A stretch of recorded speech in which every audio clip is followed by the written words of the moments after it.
Alright, I just wanted to show you guys something cool here. I've done videos on this before, I know, but I did the SCSI2SD mod on this Thunderdrive, as you can see. This is a version 5.1 board. What I want to talk about is when you do this mod, as you can see here, I've got all the wires hooked up to it, but you really don't need the 12-volt line because it's not used. It actually is just terminated here. It doesn't connect to anything. So it got me thinking, why in the world even, use a power supply that would have 12 volts. Plus the, if any of you guys are familiar with these Thunderdrives, the power supplies that come with them are just crappy. They are really, really cheap.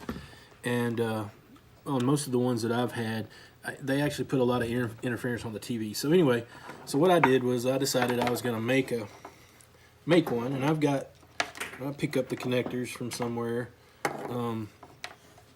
It's just a little, I don't know why he uses this one.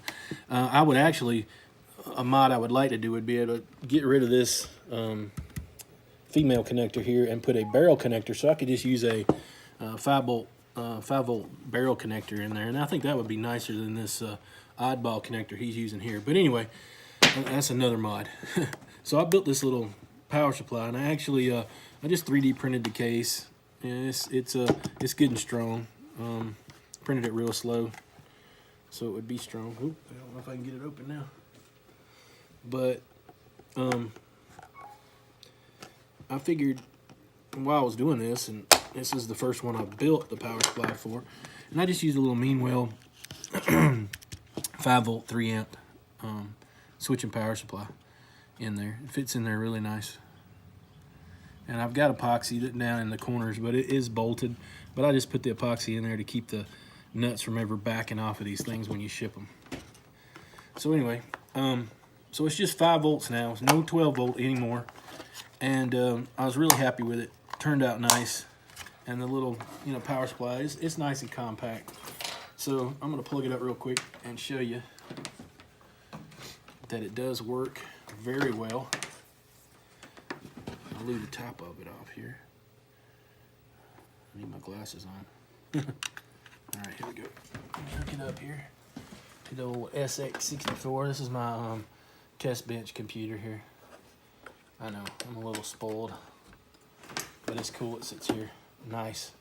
Doesn't take up much room. All right, so you can see it's firing up just like normal. It's just straight up 5 volts. I didn't, that power supply doesn't even produce 12 volts, so. And there you go.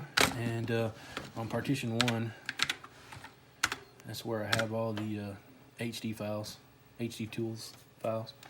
So as you can see, it runs perfectly fine. So this is a pretty neat little deal. I could actually make this even smaller than what it is, because there was a good bit of room. But having a little bigger makes it easier to put your bushings in here and get everything soldered up like it should be.